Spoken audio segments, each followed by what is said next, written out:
જય શ્રી કૃષ્ણ, જય શ્રી વલ્લભ. રાધે કૃષ્ણ સત્સંગમાં આજે ત્રિલોક ભાણજીની બેઠકનું ચરિત્ર જોઈશું. પણ તે પહેલાં આપ રાધે કૃષ્ણ સત્સંગમાં જોડાવા માંગતા હોય તો લાઈક કરજો, શેર કરજો અને સબસ્ક્રાઈબ કરજો, જેથી આવતા નવા તમામ પ્રસંગો આપના સુધી પહોંચી શકે. શ્રી આચાર્યજી મહાપ્રભુજીની બેઠક ત્રિલોક ભાણજીમાં છે. ત્યાં એક રમણીય સ્થળે શોકરના વૃક્ષની નીચે આપ બિરાજ્યા. ત્યાં માયાવાદીઓ શક્તિના ઉપાસક હતા. ત્યારે આપે દામોદર દાસની આજ્ઞા કરી કે અહીં ભક્તિ માર્ગનું સ્થાપન કરીશું. પછી આપે શ્રી ભાગવત સપ્તાહ આરંભ કરી. ત્યાં અલૌકિક આનંદ થયો. પછી તે વાત માયાવાદીઓએ સાંભળીને બધા મળીને શ્રી આચાર્યજીની પાસે આવ્યા. તેનો આપે સત્કાર કરીને બેસાડ્યા. પછી ચર્ચા થઈ અને સહજમાં આપે માયાવાદીઓને નિરુત્તર કર્યા અને ભક્તિ માર્ગનું સ્થાપન કર્યું. અને ત્યાં જય જયકાર થયો.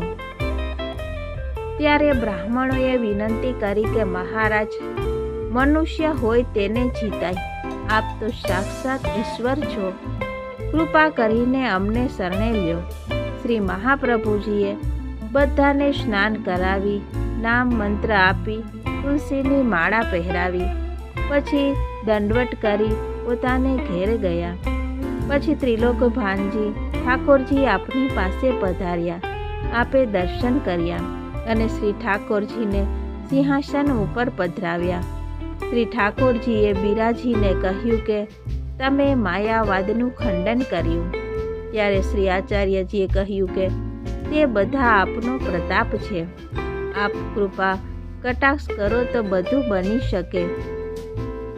પછી શ્રી ઠાકોરજી પધાર્યા અને શ્રી આચાર્યજી કૃષ્ણદાસ મેઘનને લઈને ત્યાં પધાર્યા અને લીલા મેવાની સામગ્રી સિદ્ધ કરી.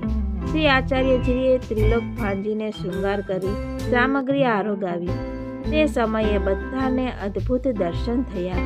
પછી શ્રી ઠાકોરજીની આજ્ઞા લઈ આપ બેઠકમાં પધાર્યા. ત્યાં થોડા દિવસ પધારીને તોતાદ્રી પર્વત ઉપર પધાર્યા. તો આ સાથે જ આપણે આજના રાધે કૃષ્ણ સત્સંગને અહીં વિરામ આપીએ. ફરીથી મળીશું નવા સત્સંગ સાથે. જય શ્રી કૃષ્ણ, જય શ્રી વલ્લભ.